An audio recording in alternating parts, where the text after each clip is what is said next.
reverse carry trade a little bit earlier and what that's going to look like. So if there is a global margin call and you need the capability to de-risk or remove unrealized losses very quickly on the back end of the stock market or in other markets, FX market included, you need some mechanism to be able to do that. And a lot of that infrastructure has already been laid out and built. If you want to go do some research and look up Project Ion, which was developed with R3 and the DTCC, they finalized that project in 2022, and that's running in tandem with the back end of the stock market. Last year on May 28th, they moved to T+1 with the option to settle real time through a digital asset.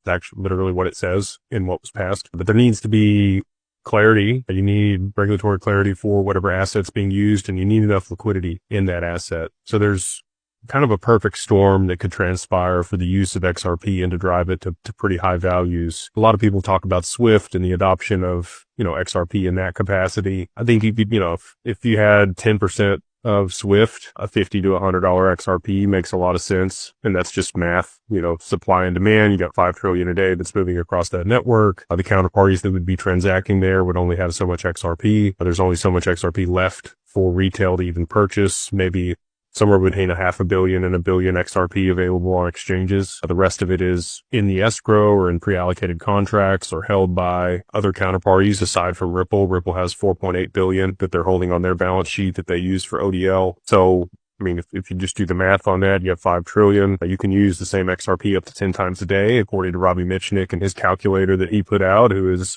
the head of digital assets at BlackRock. Interesting that he ended up there, and he's the one who helped Larry Fink see the light and teach him about digital assets, right? Yes.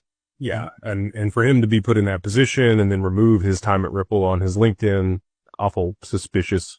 And now that we have, 17 ETFs, put there in place to be approved by the SEC, all of those S1s filed, I think you could see large amounts of liquidity pour into XRP very easily from the institutions through that mechanism if the need was there in a crisis.